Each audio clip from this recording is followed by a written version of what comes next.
এই হোরের পুত রেডি হয়ে থাক, তরে আমি গান শুনামু সুরে। আমার বাদশাহ, আমার হোগামার আছে। আপনার নাম যদি হয় বাদশা, তাহলে আমার নাম কি হওয়া উচিত?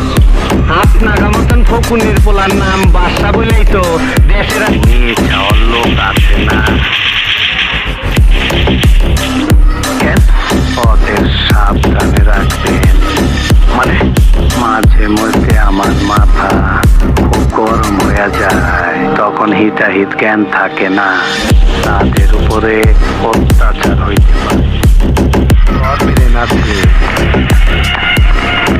আই জায়গা পাট খেতে। I stupid.